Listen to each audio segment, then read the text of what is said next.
and welcome to Relevant History. I'm Dan Toller.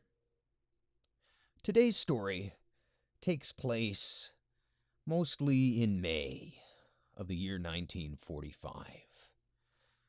At this time, Adolf Hitler had just committed suicide on April 30th, and the last remnants of the Nazi regime have fallen back into Tyrol, which is a region of Austria, a very mountainous alpine region. A lot of these folks are Waffen-SS troops, right? The hardcore Nazi true believers who are going to fight on to the bitter end. But a lot of these folks, like a lot of the folks in all the armies in World War II, didn't really have a choice. They had been drafted. And now, seeing that the regime was more or less dead, a lot of these folks took the opportunity to get rid of their uniforms, slip back into civilian clothes, and make their escape as best they could. Of course, a lot of these SS units were tasked with catching deserters and executing them on the spot. These same SS units would execute civilians who displayed a white flag and tried to surrender to the Allies. And a lot of these German deserters, as well as local people, have joined the local Austrian resistance. They are literally fighting for survival against the SS, waiting for the American army to roll in. Rumors tell of a mountain fortress in this area where the Nazis will be able to hold out for months. And while those rumors are false, there's no such impregnable fortress that can withstand all of the Allied armies for months. But there is a castle in this area, Castle Itter. And the story I'm about to tell is the story of the last battle of World War II in Europe, the Battle of Castle Itter. In this battle, for the only time in the war, American and German troops would fight side by side. This is a story about transcending nationalism to do the right thing. And almost all of this, by the way, is taken from the book The Last Battle by Stephen Harding, published in 2013. This is the only long-form English-language source on the subject. Other than that book, there are some articles online. You can find some quotes and anecdotes about the fight in the diaries of some of these survivors. But even then, much of that material is not available in English in whole. So we're relying a lot on Harding today. Schloss Itter, Castle Itter, was built in the 900s, but the site had been fortified since at least the 800s. And from that point, the castle was passed back and forth between various nobles and bishops and expanded at various points. It was a somewhat important castle, not because of the village it was in. The village of Itter is a small village, but because it commands a mountain pass with a ravine near the city of Würgl, which is a major regional city there in Austria. Amongst other historical events that happened there throughout its history, in 1590, the courtyard would host the last witch burning in the Tyrol region. Around this time, the words of the poet Dante Alighieri would be engraved in German over one of the entryways. Gib alle Hoffnung auf die du hier eintrittst. That is, abandon all hope, ye who enter here. Later on, Castle Itter would belong to the Holy Roman Emperor himself before coming into the possession of none other than Napoleon Bonaparte, after which it fell into disrepair during the 1800s. In the late 1800s, it would come into the possession of a famous pianist named Sophie Mentor. Among other guests she hosted there were her mentor, the composer Franz Liszt, and actually Tchaikovsky would spend some time there as well. But the castle proved to be a bit expensive to maintain for Sophie Mentor, so she would sell it to a German businessman in 1902. And he would install plumbing and electric lights, and he turned the old castle into a ski resort. And so it would remain until the year 1938, when the Germans annexed Austria. Right, Hitler basically just came in and took the country. And in 1940, the Nazis would take out a lease on the castle.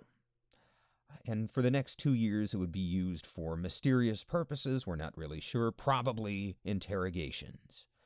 In 1942, Castle Itter would very briefly become the Austrian headquarters for the German Alliance for Combating the Dangers of Tobacco. And that's actually what this group did. They were not some crazy Nazi plot. They were just the anti-tobacco part of the German government. But they wouldn't run the castle for very long. In November of 1942, Heinrich Himmler himself would commandeer the castle and attach it to the nearby concentration camp at Dachau.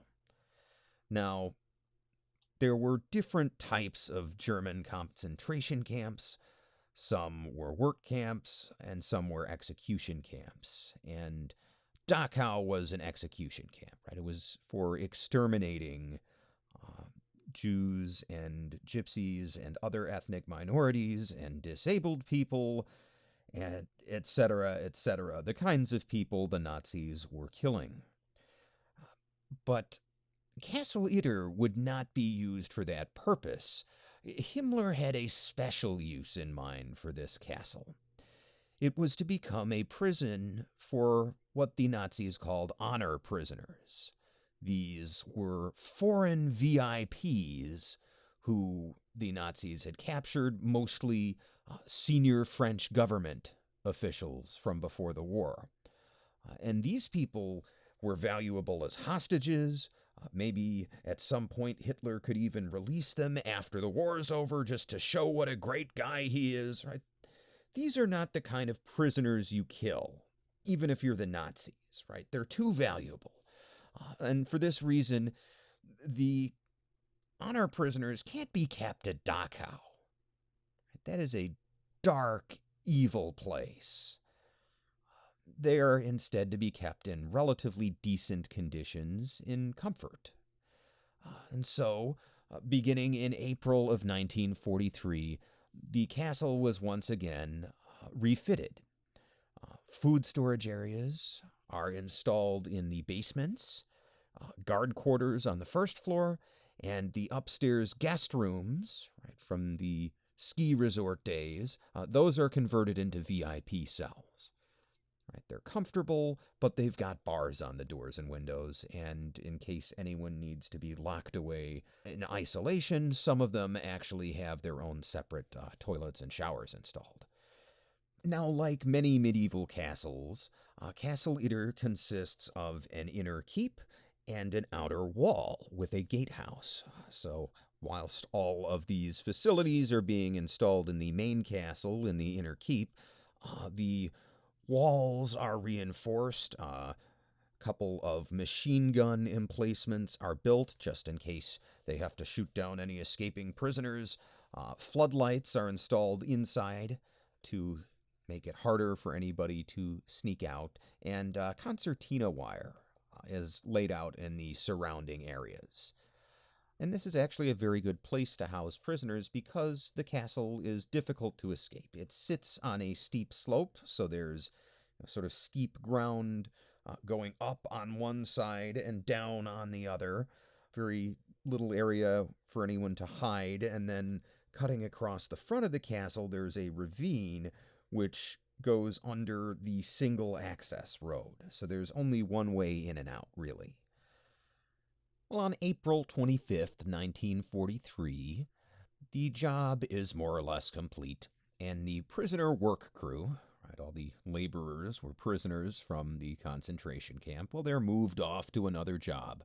But one man stays behind, and he is the first character in our story, a man named Zvonimir Chuchkevitz. Chuchkevitz is an electrical technician. He's from Croatia, and when the Nazis had invaded Yugoslavia, Chuchkevitz had joined the anti-Nazi resistance, but he had then been arrested and taken to Dachau for liquidation. But he was such a skilled electrician, and he was fluent in German, that he turned out to be quite useful to the Nazis. And this skill earned him a new lease on life. He was assigned to one of these work details. So instead of being slaughtered at Dachau, he would remain at Castle Itter as the resident handyman. And much of what we know about the events at the castle comes from Chuchkevitz's notes. He took voluminous notes in Croatian and German during his entire time there. And at this point, with the conversion done, the new castle prison is put under the command of an SS officer named Sebastian Wimmer. Wimmer is a former police officer who joined the SS before the war started. He is a true believer in the Nazi cause.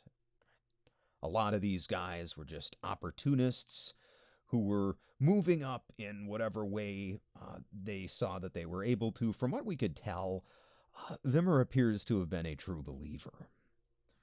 And he had actually won his claim to fame by rounding up Czech dissidents before the war.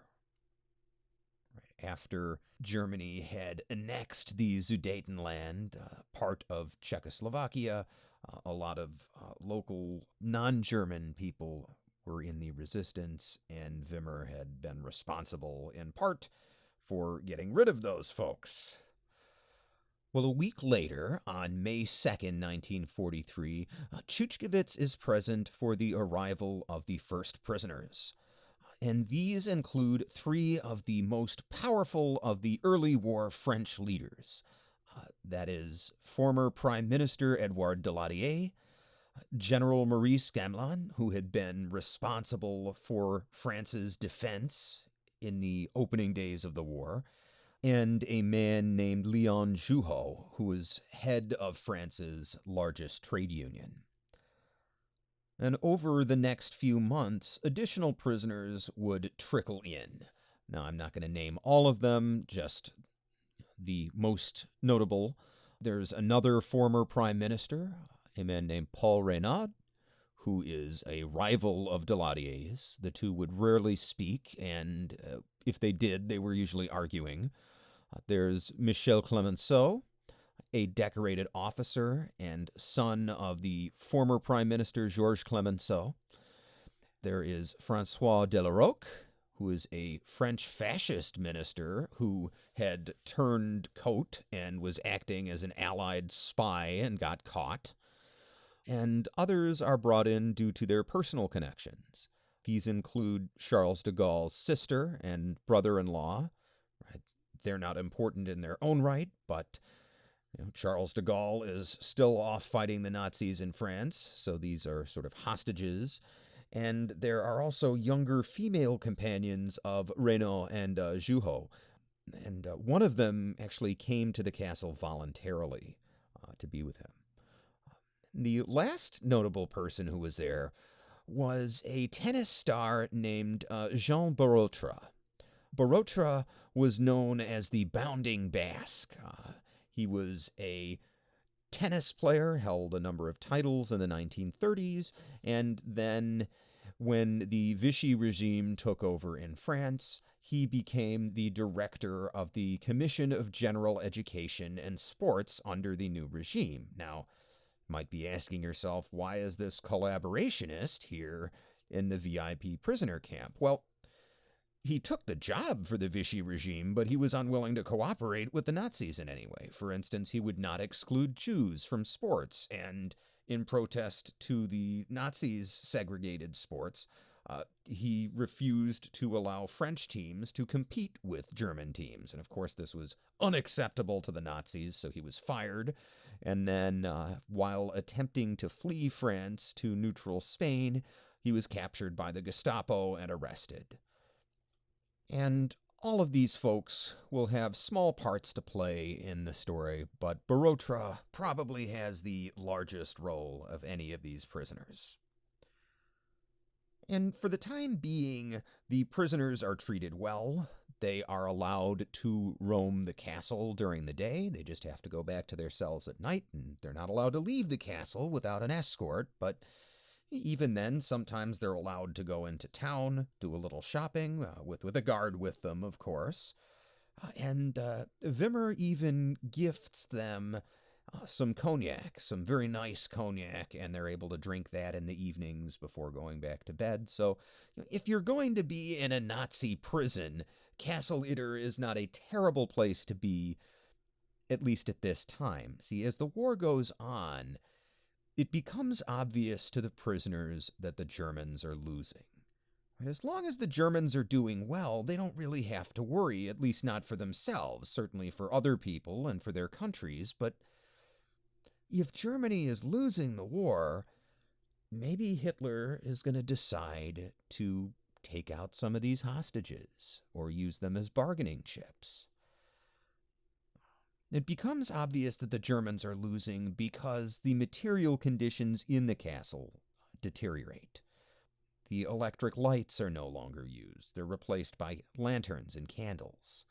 Wimmer has air raid sirens installed, and 27 combat-hardened SS troops join the other guards for some further clearing of the area. They remove a whole bunch of trees from the surrounding slopes to get a wider field of view, and they build more machine gun emplacements around the castle. And things take a turn for the worse in the summer of 1944. At that time, Wimmer has an awakening of sorts. He goes to Munich for the funeral of his brother, who had been killed in an Allied air raid. And while he's there, right outside of the funeral home, there's another air raid, and an Allied bomb falls on the funeral home, which is blown up in front of him with his brother's body inside. He doesn't even get to see the casket. And from that point on, Wimmer seems to have come to the realization that the Nazi regime's days were ended.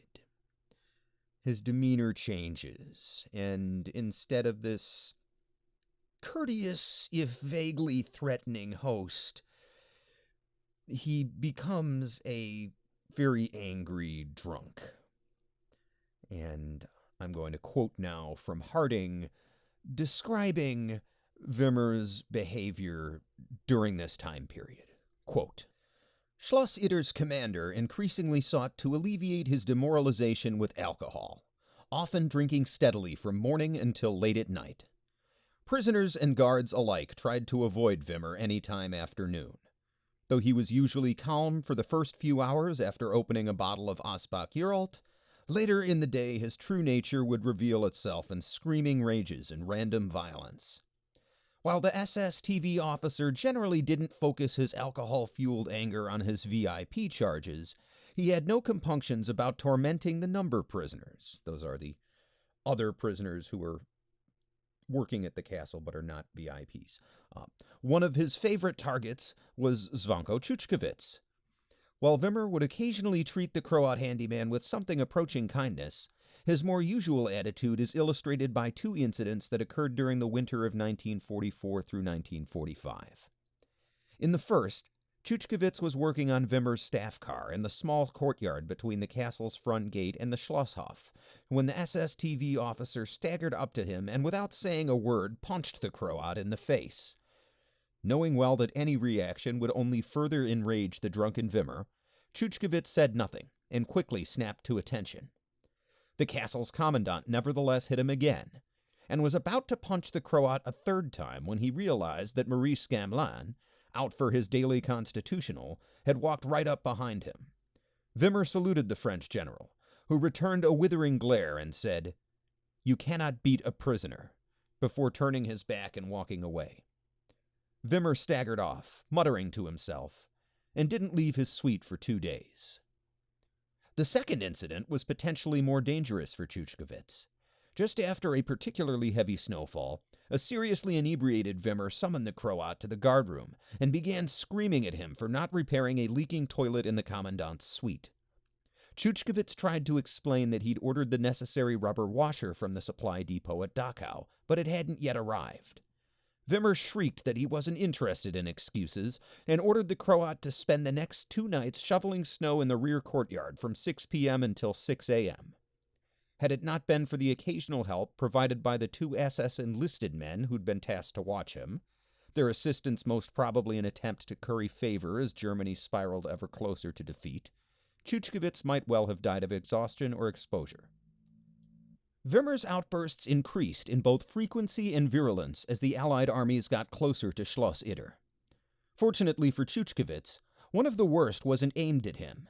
On March 20th, 1945, the Croat was again working on the commandant's staff car when Gertrude, one of the female number prisoners, ran up to him with the news that Wimmer was about to shoot Andreas Krobat, that's the castle's cook. Rushing to the castle scullery, Tschutschkewitz found a scene of pandemonium. An obviously drunken Wimmer was pointing his Walter P38 pistol out an open window at the terrified Czech cook, who was standing in the middle of the castle's small vegetable garden. All of the female prisoners who worked in the kitchen were standing to one side, sobbing loudly, as Wimmer screamed at Krobat, "You dog! Come 1 step forward and 1 to the left," apparently trying to line up a better shot. Tschutschkewitz grabbed a large knife from a nearby rack, determined to kill the commandant if he shot Krobat, but the sudden appearance of Wimmer's wife diffused the situation before any blood was spilled. Unquote. And it's around this time that Castle Itter starts serving yet another purpose for the Nazis. As the Allied troops close in on Germany, it becomes a way station for SS commanders fleeing from the Allies and escaping into exile. Right? These are all senior people who know they're going to be executed if they're captured.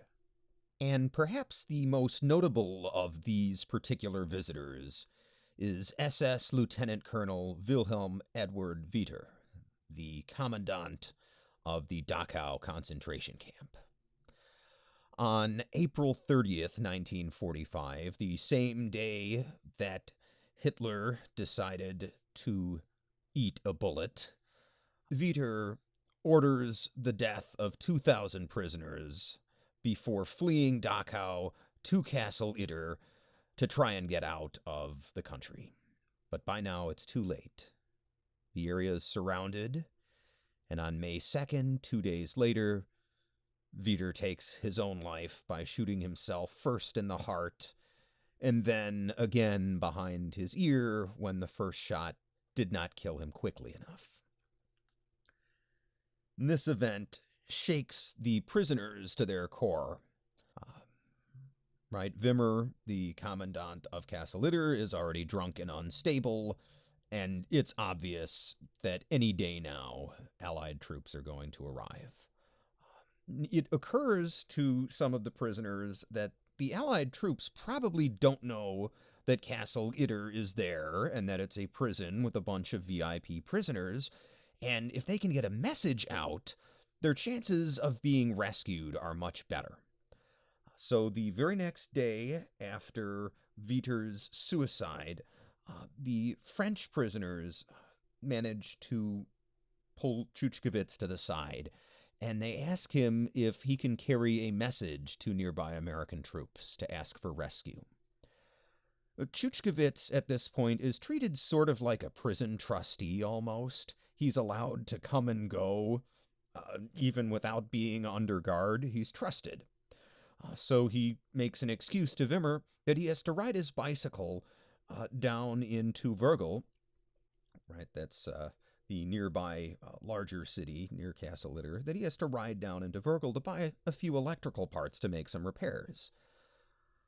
But unbeknownst to Wimmer, Chuchkevitz is going to try and find some Allied troops. So he goes right through Virgil and keeps on going, and he ultimately travels over 35 miles. During this ride, he has to talk his way past a pair of SS roadblocks, and he's able to do that by sort of dropping Wimmer's name and saying he's on a mission for the Commandant of Castle Itter, and eventually he finds himself in no man's land. There are no SS troops, there are no civilians, there are some dead bodies, both soldiers and civilians, on the side of the road. And Chuchkevitz realizes that he's in no man's land. He has to keep going. He has to find the Americans. So he eventually reaches Innsbruck. And there he sees a whole bunch of American tanks and infantry, and it turns out he has run right into the lead elements of the 103rd Infantry Division. And unfortunately, he doesn't speak English, but the message from the French prisoners was written in English, so he finds an American officer and gives the officer this English language message. The officer reads it and immediately recognizes its importance and finds somebody who can get the whole story from Chuchkevitz. So ultimately, Chuchkevitz is able to sit down with a Yugoslav American civilian interpreter and fully explain what's going on down at the castle. Well, unfortunately for the prisoners, the American troops who Chuchkevitz ran into are just the lead elements of the American army. These are literally the first guys on the ground, and they're 35 miles away. Their unit commander's not even going to arrive in Innsbruck until the next morning. They will not be able to do anything until then. So Chuchkevitz basically is given a hot meal and a place to sleep and wait until the commander gets there. And that night, the night of May 3rd, back at Castle Itter, Commandant Wimmer and his wife drive away in his car, and they never return. The next morning, May 4th, realizing that the Commandant has just up and run off, the guards also abandon their posts and join some retreating Wehrmacht troops that are leaving the area. Now the prisoners are alone in the castle, technically free in a sense, but unable to actually get out, right? The entire surrounding area is still full of SS roadblocks, and it's only going to be a matter of time before somebody decides to investigate what's going on up at the castle. By this time, as we mentioned, this area is one of the last pockets of Nazi resistance. Patton's army has cut off Tyrol from the north, while Allied troops are also advancing from the south up from Italy.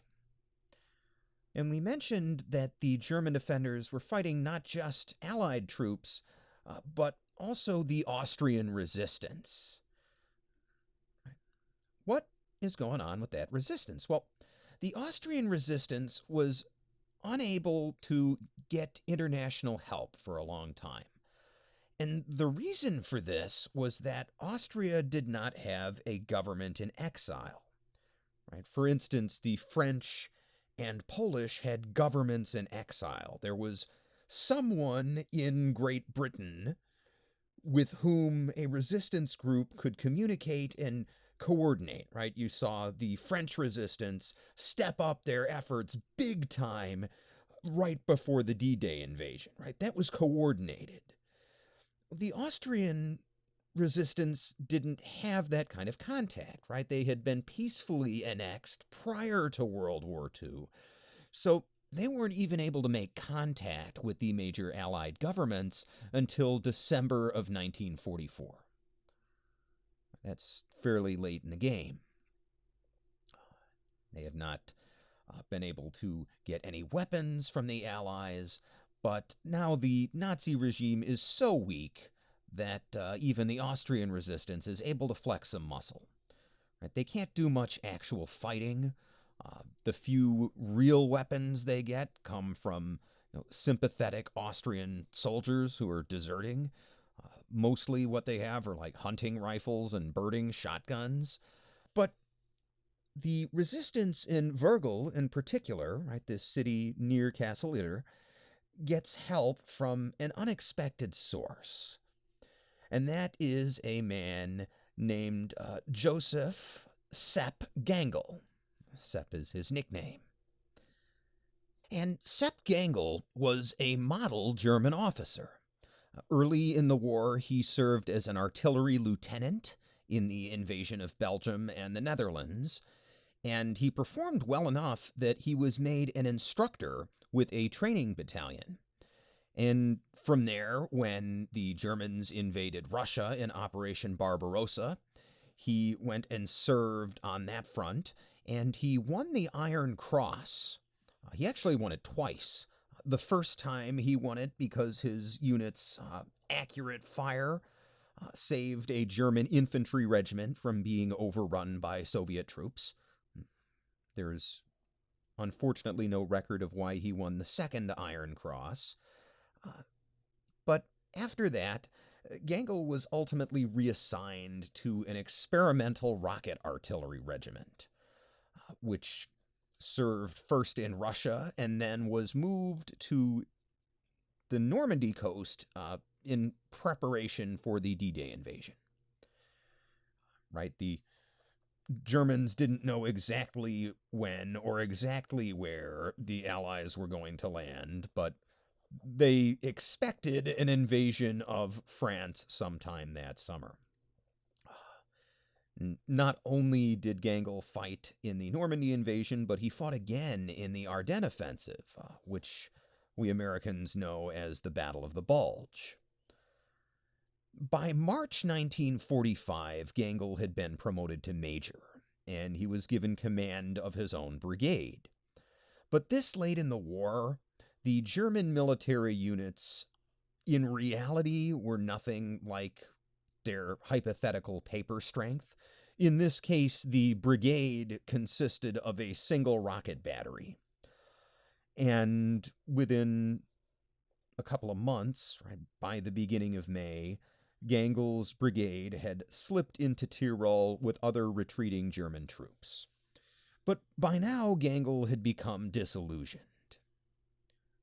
Right, he was a soldier in the Wehrmacht. He was never, as far as we can tell, a true believer in the Nazi cause. He was a soldier. And the things he saw from the SS, right, during these last few months of the war, well, they deeply disturbed him. Right? He found out about the concentration camps and about what was going on there. He saw SS troops shooting civilians who were hanging out white flags in preparation to surrender. He didn't sign up for this. And so when Gangl and his brigade arrive in Virgil, rather than continue fleeing with the rest of the Wehrmacht troops, they decide they're going to stay in Virgil, and they're going to help the resistance defend themselves from the SS divisions that are moving into the area. And their biggest concern at the moment is an order by Heinrich Himmler that had come out on April 30th, again, the day of Hitler's suicide. And this order said, quote, All male persons inhabiting a house showing a white flag will be shot. No hesitation in executing these orders can be permitted any longer. Male persons who are considered to be responsible in this respect are those aged 14 years or over." Unquote. So, Gangl is right now working with the local Austrian resistance to put together some sort of defense against the SS. And he is aware of the French VIPs at the castle.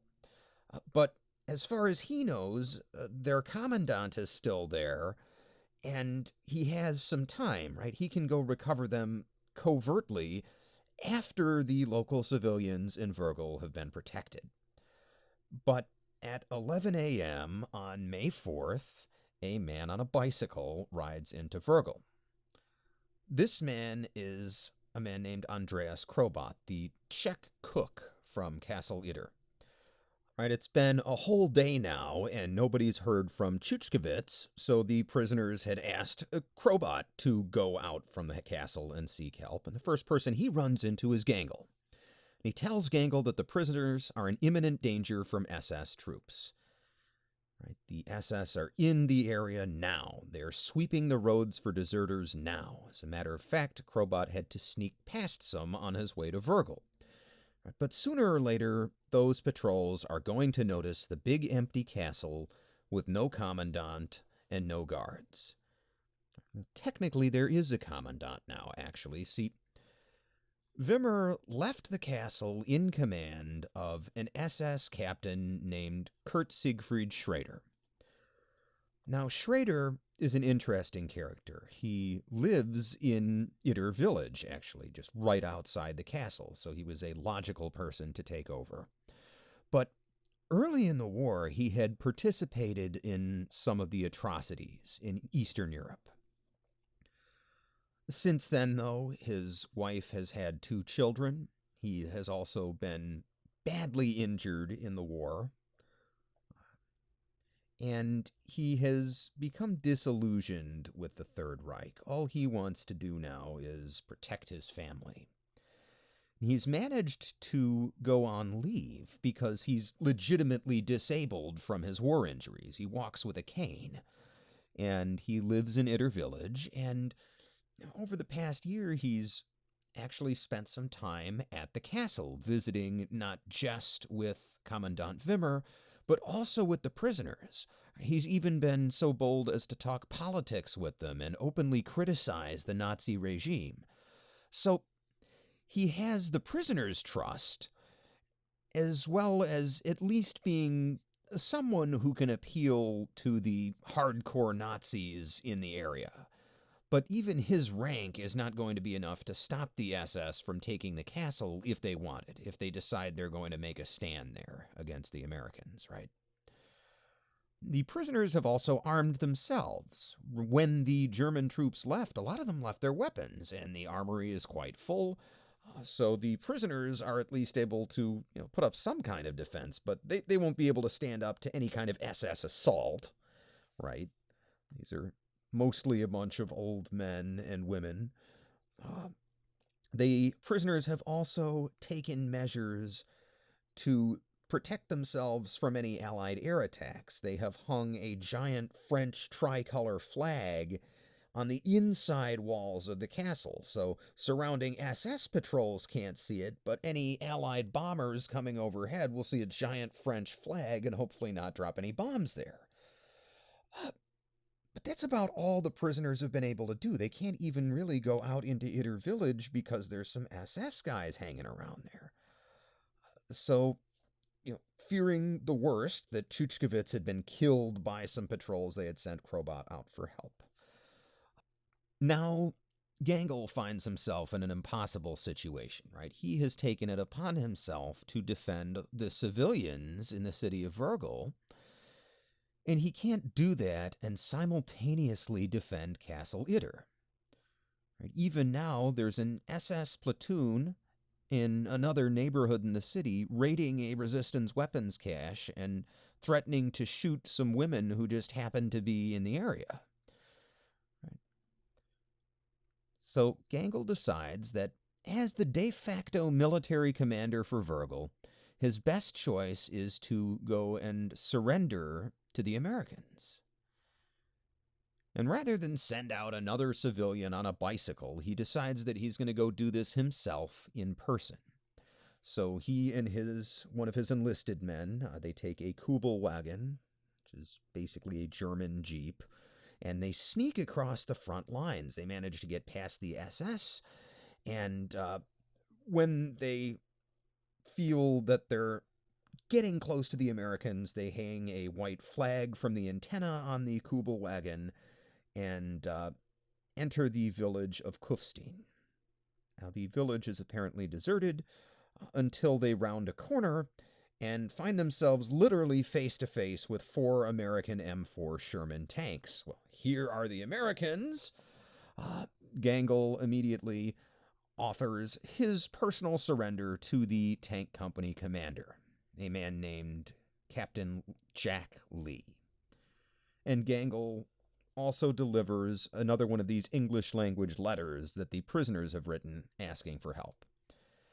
Lee gets into his tank and radios his battalion commander, and he comes out smiling. And his men know this means they're going to see some action.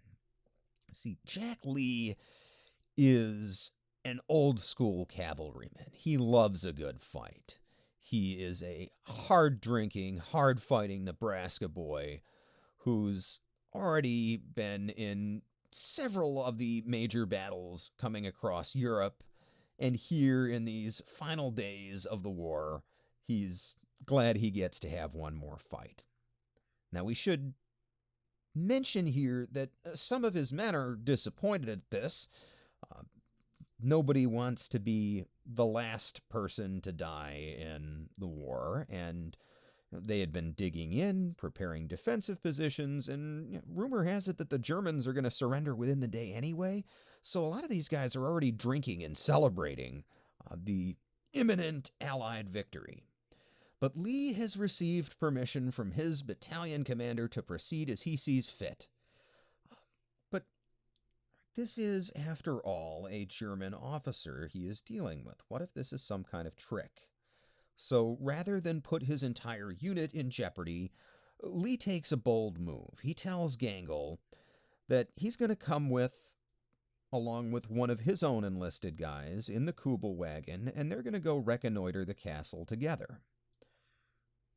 Gangl agrees, so the Americans remove their helmets, which would attract unwanted attention from the SS. They take off their helmets, get in the back seat of the Kubelwagen, and once again, Gangl's driver manages to get them all across the front lines back into Virgil without any kind of incident. And there, after seeing the defenses in the city of Virgil, Lee formally accepts Gangl's surrender. And he allows Gangl's men to keep their weapons and actually gives them responsibility for protecting Virgil civilians. Great, this is just what Gangl wanted. Now can we please go look at the castle? And that's what they do. They drive on to Castle Itter, and when they arrive, they are initially met by armed Frenchmen, who have just seen a German Kubelwagen come up with 2 German soldiers in the front. Lee identifies himself as an American. Everything's cleared up pretty quickly, and he and Gangl inspect the fortifications and meet with the VIPs. Meanwhile, Chuchkovitz is also finally getting help. This same day, right, May 4th, he awakens, and as promised, he is able to meet with a German-speaking American officer, a man named Major John Kramers. And Kramers agrees that he's going to come relieve Castle Itter. Kramers gathers a small force of infantry along with 3 M4 tanks, and they start proceeding south, but they come to a village where there is an SS unit that has some anti-tank guns. This is stiffer resistance than Kramers expected, so he's forced to return back to Innsbruck to put together a larger force. This larger force consists of tank destroyers instead of tanks. Those are lighter armored vehicles that still have cannons on the front. And he also gets some jeeps with mounted 50 caliber machine guns, and he also brings a separate truck for evacuating the prisoners. This is a much better plan, but now there's no way they're going to be able to leave on May 4th. So Chuchkevitz has managed to summon help, but help isn't going to arrive until late in the day on May 5th.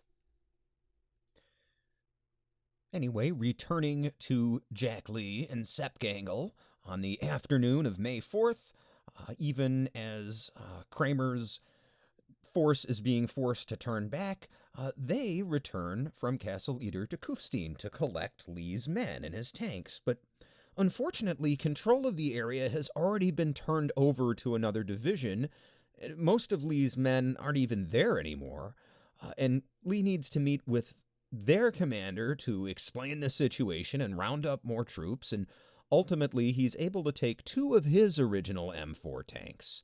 These include his own tank, the Besatten Jenny, who we'll get to know a little bit throughout the story, as well as his second-in-command's tank, the Boche Buster.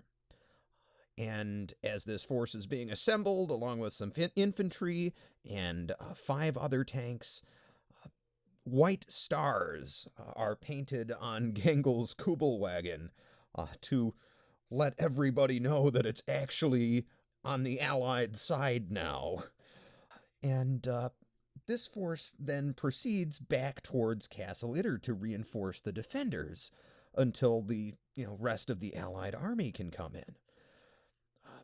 But along the way, they come to a bridge that nearly gives out after about half of the force had crossed. So 3 of the reinforcement tanks and their attached infantry, they have to turn back. When the column finally reaches Virgil, they confer with the local resistance, and the resistance asks Lee for more help. And Lee agrees to leave the other 2 reinforcement tanks in Virgil. They're not going to be terribly useful defending a castle. What's going to be more helpful is what Gangl is able to provide in return. He brings along 10 of his artillerymen. So Lee and Gangl's relief force now consists of 2 Sherman tanks, 14 American infantrymen, and 10 Germans in a Kubelwagen and a truck. On the way from Virgil to the castle, they run into another problem. There is a bridge that has been wired with explosives by the SS. And if the SS were to blow this bridge, it would cut off access to the castle completely. So Lee orders the Boche Buster and her crew to stay behind at the bridge to disarm all the explosives. And then on their way up to the castle, the remaining column, they actually have to shoot their way past an SS roadblock just to get to the castle access road. Right? The SS is now aware of the castle and is trying to cordon off the area. Well, Lee decides that he's going to use the Besatten Jenny, his tank, as a defensive position. So when they get to the access road to Castle Itter, he sort of waves Gangl and his guys to go ahead across the bridge over the ravine, and he orders all of his own men, except his tank driver, to also go across the bridge. They all cross the bridge up to the castle, and then Lee orders his driver to turn the tank around. Right. This is a narrow road. The tank has to literally turn in place with one track moving forward while the other goes backward very slowly until the tank can now be backed across the bridge. Lee does this because the armor on the front of the tank is much stronger than the armor on the rear of the tank, and he wants the front of his tank facing the enemy. Now, this bridge is an old steel and concrete span, and it's just fine for local delivery trucks, but it's not made to hold the weight of a tank. And this is why Lee had sent Gangl and all of his troops across before the tank, because if this bridge gives out, there's not going to be another way in or out of the castle. And incidentally, Lee and his driver will almost certainly be dead after the fall.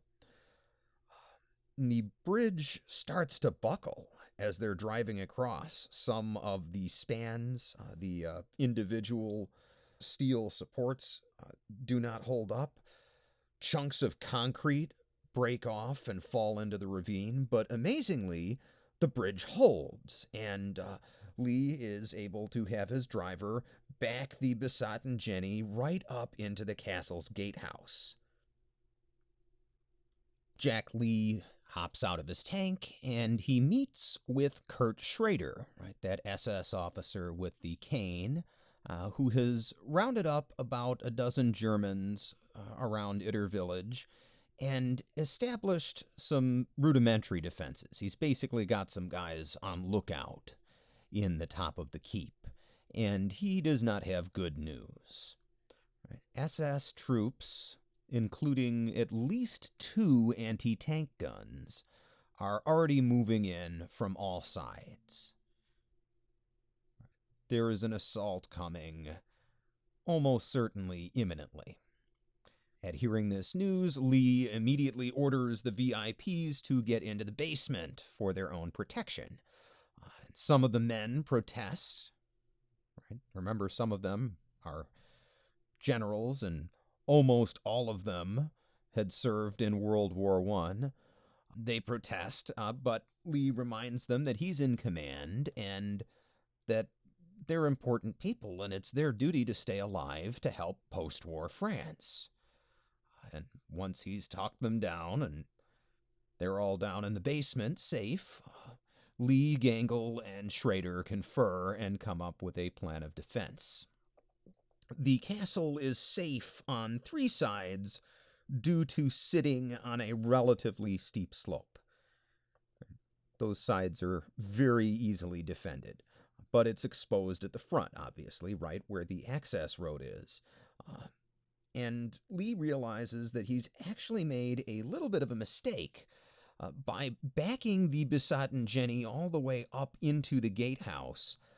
The machine guns on the tank are not able to get a clear field of fire to the left or the right. So he orders the tank moved forward a few feet so those machine guns will be able to cover the whole front of the castle. And he also has one of the guns removed and mounted on top of the gatehouse itself. Now, the gatehouse has double gates, right? Gates on the outside and on the inside, and there's also a sally port to one side that needs to be covered, hence the gun on the roof. This gatehouse had been heavily reinforced by Wimmer when the castle was first converted into a prison. So it's going to be the main point of defense, manned by Lee's American soldiers. And then the German troops under Gangl are going to man the walls and try to keep any anti-tank crews from flanking the besotten Jenny. And then Schrader is going to be up in the keep with some men in the windows providing cover from above. Pretty basic plan for a pretty basic defense. And then they also make a provisional plan to fall back to the keep if the SS soldiers manage to get through the gatehouse. They're basically going to defend this castle medieval style. As a matter of fact, there are a couple of men positioned in towers to the sides of the gatehouse, shooting through the arrow slits, basically, which were made for a similar purpose, right? To provide a field of fire across the approaching road. Well, here you have modern forces fighting in a medieval castle. And if the SS get through, they're going to fall back to the keep, but it hasn't come to that yet.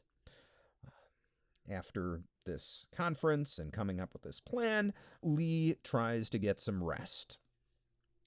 He's not able to sleep for long. At 4 a.m., he is awakened by the familiar clatter of the Jenny's .30 caliber machine gun. He runs out of his room and over to the Jenny and talks to the gunner, and it turns out that this was just a small enemy probing attack. A couple of SS soldiers were creeping up close to the castle with some grappling hooks, and they had scattered right after the gun fired. Lee tells his men, "Good job, stay alert," and since he's up anyway, he decides to go check on the rest of the castle, and he goes over to the keep and walks into the Great Hall, which is the large room in the bottom of the keep, and there he finds all the French VIPs. As it turns out, it was cold in the basement. There's no heating down there, and the Great Hall has a fireplace, so they had come up to keep warm. And Lee reluctantly agrees to let them stay for now, but he orders them to keep clear of the windows and to go downstairs back in the basement if there's more gunfire. At 6 a.m., Lee has not gotten any sleep. He's up in the keep, chatting with Gangl, when there's more gunfire, this time from inside the keep, and a bunch of return gunfire hits the keep. Lee hears the 50 caliber gun on the tank going off, and he and Gangl run towards the gunfire inside the keep, and turns out what had happened was a young Austrian private had spotted some SS troops sneaking up to a wall, and rather than fire carefully or shout down to the Americans on the tank, he had simply opened the window and unloaded the entire clip from his submachine gun. And it appears none of this fire had been successful. The SS troops had also missed, and then when the Jenny started firing, the SS troops, those guys had once again gone away. This was another probing attack. But some of the bullets just narrowly missed Edouard Daladier, that former French prime minister. He was out walking around the courtyard like he did every morning, against Lee's orders, of course.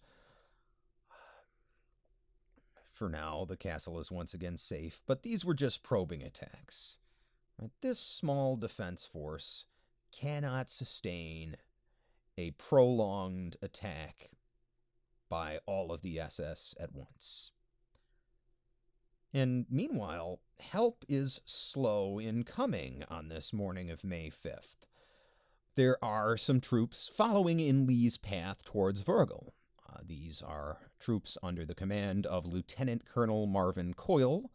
It's a fairly large force, and it should be close enough to help by midday, but unfortunately, they're held up first by an SS roadblock that needs to be cleared away, and then by a blown bridge which has to be repaired, and that sets them back several hours. Meanwhile, Kramers, right, the fellow who Chuchkovitz had met up with, well, he's also on his way to help with a substantial force, but when they're halfway to Castle Itter, they get a call on the radio from a military bureaucrat chastising them for crossing over into another unit's area of operation.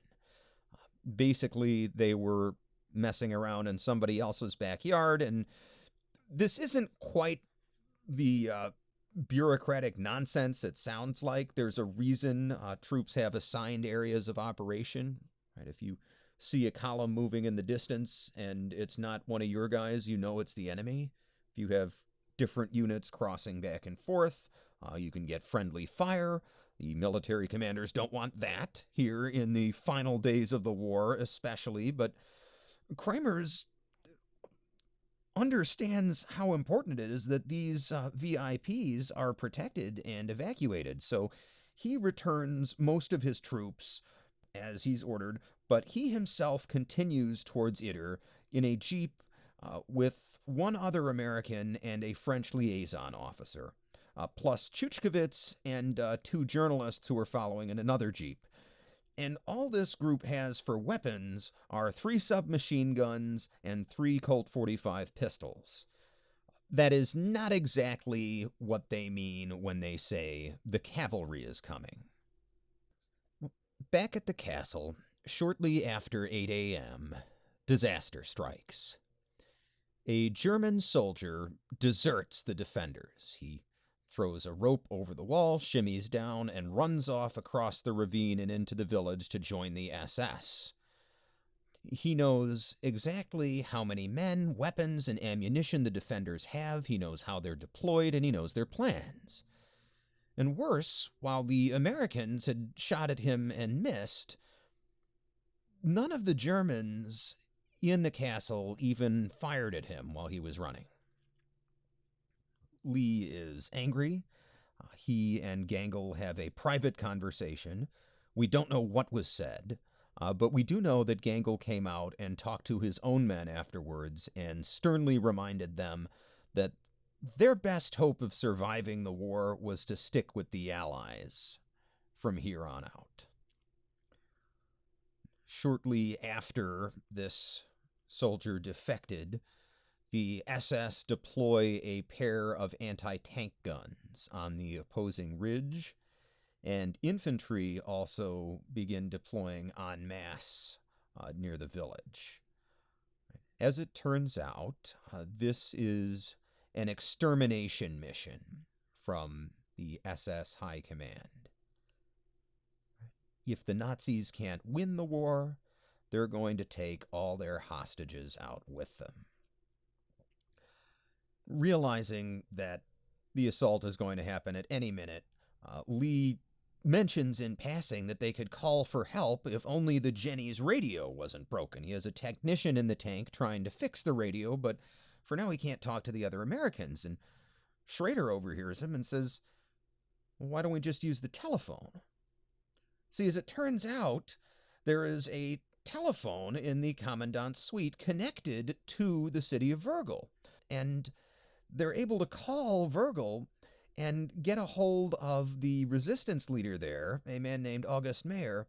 And Mayer is able to dispatch 2 more German soldiers and 1 17-year-old Austrian resistance member in a Kubelwagen. 3 guys isn't much, but it's better than nothing. And these guys come through the village of Itter, just blaring the horn as if they're on some urgent, important mission for the SS. And amazingly, this works. The SS troops blocking the roads clear the way, and they're able to drive right up to the castle and get out and join the defenders. In addition, while he's on the phone with Mayer, Lee asks Mayer to make sure to get word of the castle situation to the first Americans to arrive in Virgil.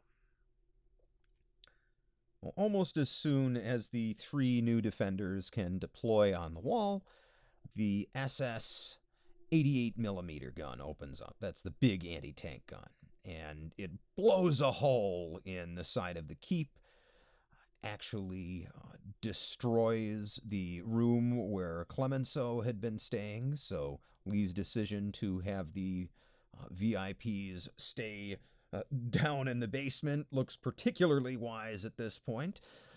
And Schrader turns around at this point and looks in horror at the courtyard, where not only are several of the VIPs at this point out just walking around, but so are his wife and kids. And he yells furiously for everybody to get down in the basement, and the female hostages, prisoners, and the children get down in the basement, but the French men are sort of gathering just outside the keep, deciding what they're going to do. And seconds later, after the first 88mm gun hit the keep, a second round, a 75mm shell, strikes the Jenny's engine. This puts her out of commission and starts the engine on fire. There's actually still an electrician inside trying to fix the radio. He's able to get out. The anti-tank shell literally slammed through one side of the tank, passed within inches of his leg, and then went into the engine without hitting anything that exploded. And he has to get back into the castle, though, at this point, and so do the two tank gunners who are on the machine guns on the outside of the tank because there's just too much smoke. They're forced back into the gatehouse. With the women and children safely in the basement, and the besotten Jenny clearly out of commission, the French men decide to act. They retrieve those weapons that they had stolen from the guards, and they set to fighting right alongside the defenders. And at this point, Lee isn't able to stop them because he's too busy directing the defense. In his accounts of the event, Paul Reynaud says, quote, "I soon saw that, as the tank was burning, the attackers could penetrate from the other side into the courtyard by the bridge, which was linked up with the flank of the mountain. I dodged into the castle. I got my Tommy gun out of my trunk and went down to the front courtyard, where I found some soldiers. Clemenceau had already calmly placed himself at a loophole in case the attackers wanted to take possession of the tank. I took up a position near to him." Unquote. At the same time as these mostly elderly Frenchmen are rushing into the fight, the three Americans on top of the gatehouse have to pull back and redeploy their gun elsewhere on the wall. The smoke from the tank is so thick that it's obscuring their view. They have no idea what they're shooting at. So this puts them out of commission for a couple minutes while they're moving their gun. Now, while all this is going on, there are some SS troops moving in along one of the sides of the castle. They're coming in on the high ridge to the north of the castle. Now, from there, they can actually see over the wall into parts of the courtyard. So, right, not necessarily a great place to assault the castle from, but you can put some guys up there with guns and cause a lot of trouble for the defenders. And, Lee and Gangl had anticipated this and had made sure everybody knew to, keep your head down when you're in the courtyard, stick close to the wall. But none of the VIPs had been prepared for this because they weren't supposed to be in the fight. So Paul Reynaud moves into his position here, right, trying to get a clearer shot out of the gatehouse, and this exposes him to potential enemy fire from that north slope. And the first person to notice this is Sepp Gangl, who rushes forward to try to make the former Prime Minister of France get down. But in his hurry, Gangl himself does not duck, and he is shot dead by a sniper. His body crumples, dead before he even hits the ground. And fire is now coming in furiously from these SS troops on the North Ridge. There are just too many of them for the few German defenders on the wall to suppress. So Lee goes up to the top of the keep to get a look around, to join Schrader and coordinate the defense from there, and he leaves his subordinate, Lieutenant Bass, in command of the defense of the courtyard. And Bass orders the French VIPs to get up on the north wall to help the German defenders, right? If you're going to be in this fight, at least go where the help is needed, and amazingly, they comply. It's interesting to think of the venerable old General Gamelin, right, who had started the war in command of France's defense, fighting in the war's last battle on the walls of a German castle holding a German-made MP40. But history takes some strange turns. And while the defenders are able to keep the SS back, they soon run into another problem. They don't have enough ammunition to keep this up all day. And the first one to run out completely is Jean Borotra, right, that tennis star. And he runs to the keep to see if Lee and Schrader and the Germans have any to spare. And Lee tells him, "I'm sorry, everybody's low." And while they're having this conversation, the phone rings. It is from the city of Virgil, And the person on the other end is none other than Major Kramers, who, with his 2 men and Chuchkevitz and the reporters, has made it to Virgil. And Lee is able to give him the location of the castle and tell him that they need help, but before he can describe the SS offensive positions or anything like that, an explosion severs the line, and he cannot provide any more details. Now, Kramers is able to assemble a large force.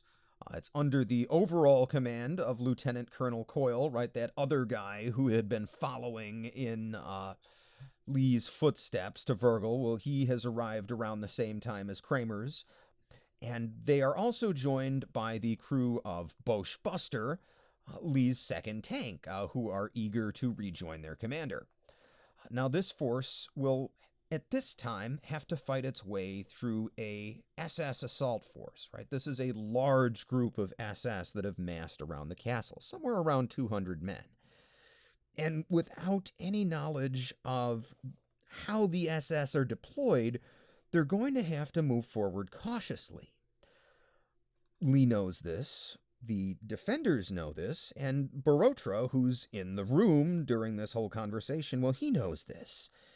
And he convinces Lee to let him make a run for it.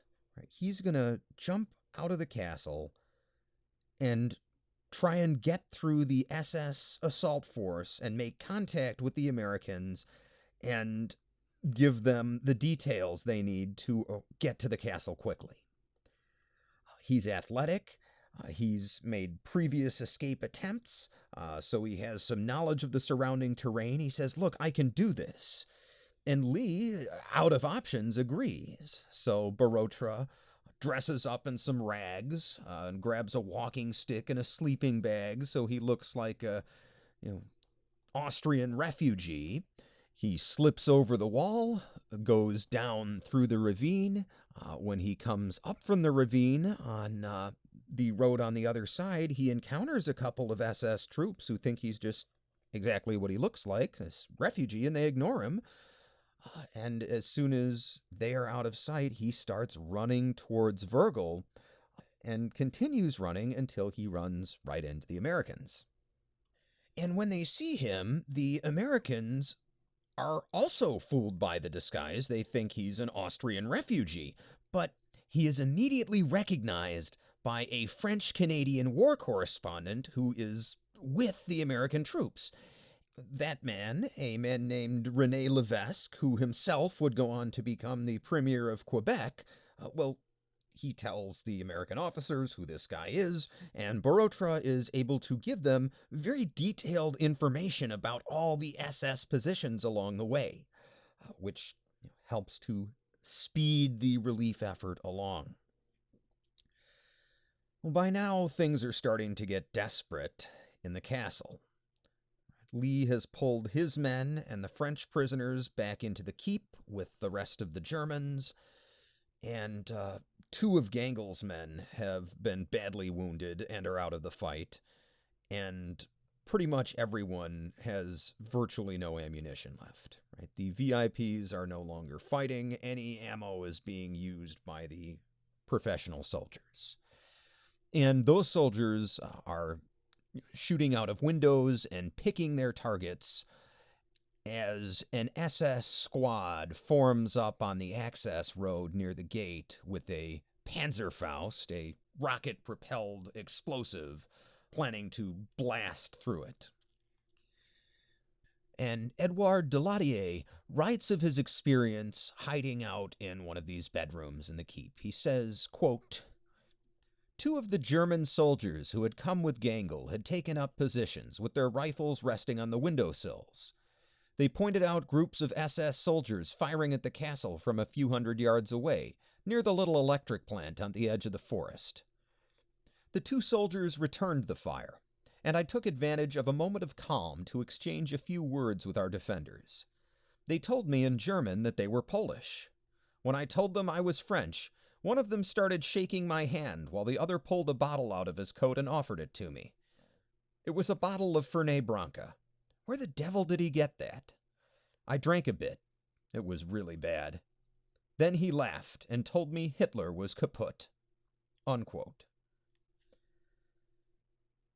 Before the SS can launch their final assault on the gate, just after 4 p.m., American tanks appear in Itter village, right across from the castle access road, with Bushbuster in the lead. And Delatier's guard happily cheers, "Panzer!" And the SS troops outside the castle scatter to the wind. Out at the gatehouse, Chuchkevitz, Borotra, the VIPs, and Andreas Krobot, the cook, as well. They're all briefly reunited. And Kurt Schrader, with his cane, walks up to the commanding American officer, snaps a salute, and formally hands over responsibility for the prisoner's safety. The American commander responsible for these prisoners, a man named George Lynch, orders them to collect their things.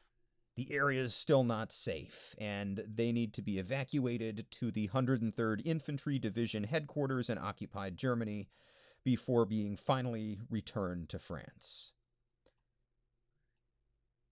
During this brief reunion, René Levesque, that French-Canadian war correspondent, he notes how quickly the VIPs seem to return to normal. The two former prime ministers, Reynaud and Daladier, the old rivals, were sitting on opposite sides of the room, ignoring each other. And as he tries to interview both of them in this brief period before they ship out, both of them tell him that they're writing a memoir and it's going to have some pretty dirty stuff in it about the other guy. Took them all of about 5 minutes to get back to their old bickering. And by 7 p.m., the VIPs would be on a truck safely on their way to 103rd Infantry Division headquarters.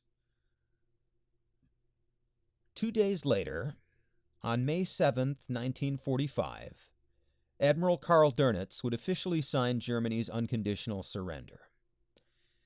That surrender would become official on May 8th, 1945, at 11:01 p.m. The Battle of Castle Itter was the last significant battle in the European theater of World War II. And amazingly, out of the 36 defenders, the only one to die that day was Sepp Gangl. Meanwhile, out of an estimated 200 SS attackers, about 100 were taken prisoner, and an unknown number were killed or injured. But what happened to all the survivors afterwards?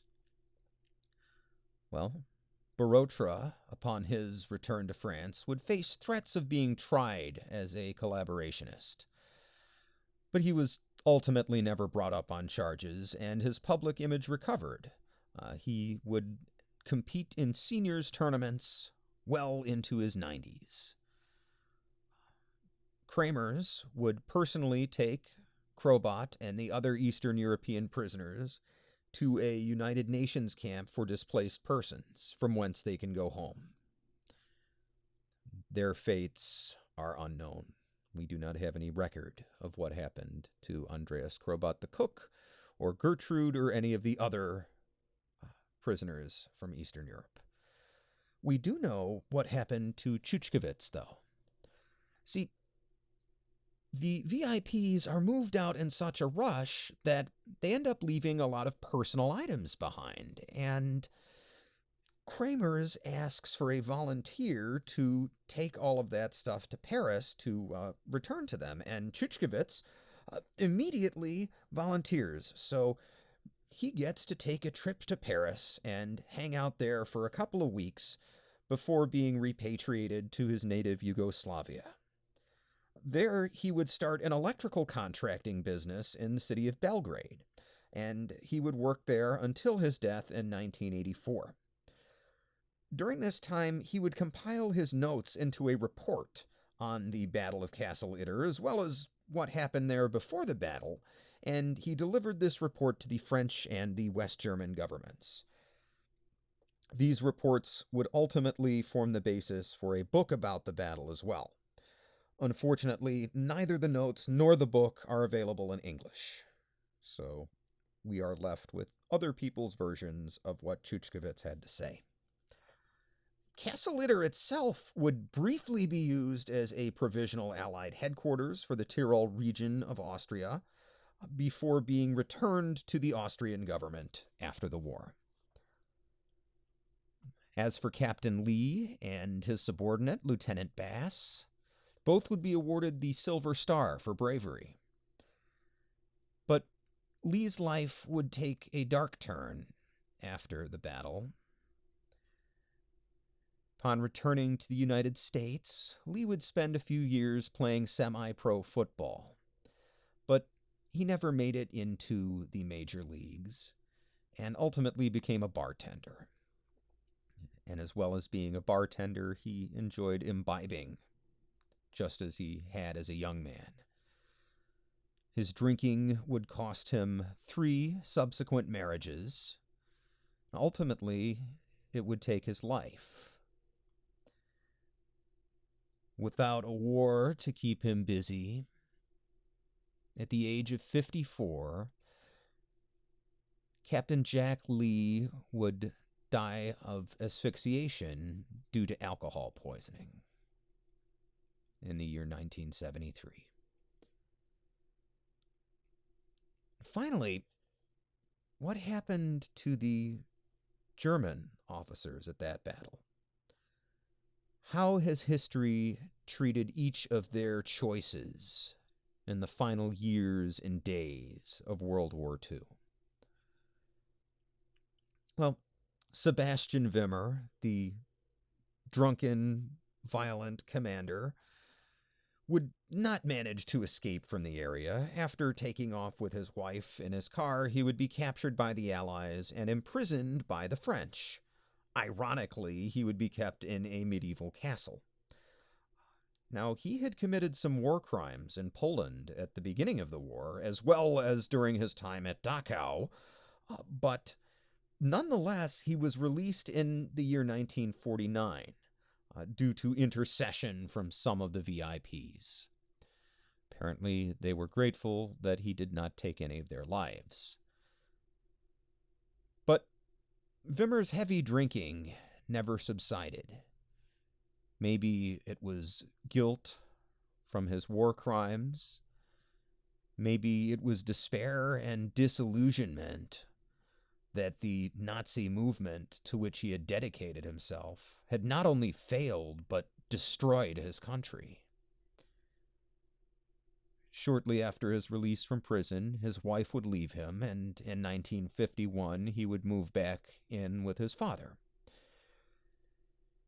1952, unable to hold down a job, Sebastian Wimmer would kill himself at the age of 50. Kurt Schrader, the officer who was wounded and was walking on a cane, well, he technically should have been brought up on charges as well, right? Remember, he had committed war crimes in Eastern Europe. But every prisoner signed a statement together saying that he had defended them and stayed with them throughout the entire battle. And as a result of this statement, he was released after a very short period in a POW camp. He would go to work as a bricklayer before eventually getting a job as a government bureaucrat in the early 1950s. He and his wife remained happily married, and he would live long enough to see his grandchildren. As for Sepp Gangl, before returning to his unit, Captain Lee would deliver Gangl's body personally to the local church in Itter village. After a local funeral, he was buried in a public cemetery in Virgil. And there is now a street in Virgil named in his honor. He is considered an Austrian national hero for his work with the resistance and his defense of the civilians. All three of these men grappled for a time with what it meant to be German. Well, for some, cowardice or revenge were the only way out. But for others, it was to protect their homes and their families and the prisoners and civilians for whom they were responsible. The actions of people like Joseph Gangl in the final days of the war, those honorable actions helped to pave the way for a new Germany. And that's why it's relevant.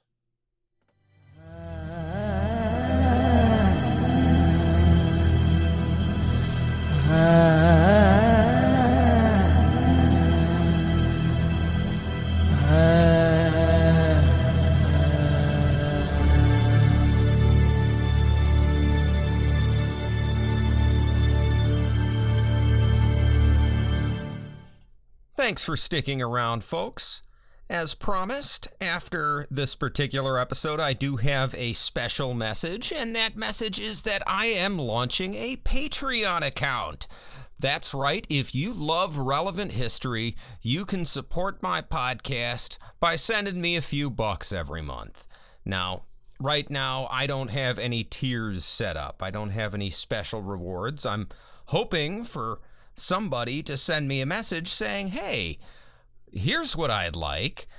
But if that doesn't happen, here's kind of what I'm thinking.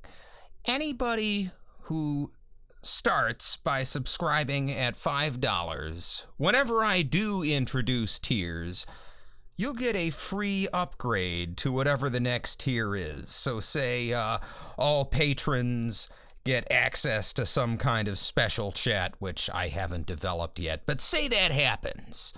Well, you'd get access to that, but say there's like a $10 tier where you get a free t-shirt or something. Well, if you subscribe now, then you will get whatever that second tier reward ends up being in the future. I realize this is a dubious proposition, but if you do like what you hear and you want to support more of what you're hearing, consider subscribing. You can do that at patreon.com/Dan Toller Podcast. That's Dan, Toler Podcast. Or just go to Patreon and search for Dan Toller, Toler, and you'll find it. And if you don't want to, send me money every month, geez, that's fine. Just subscribe to the show. You can subscribe anywhere that you already listen to your favorite podcasts. Relevant History is available on Apple Podcasts, formerly known as iTunes.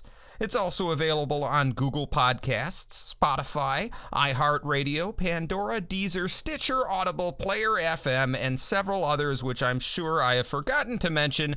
But if you have a favorite podcast app, chances are it's on there. If you don't like podcast apps, don't worry. The show is also on YouTube at Relevant History. That's RELEVANT History. You'll see the same logo you see for the podcast. It is very easy to find.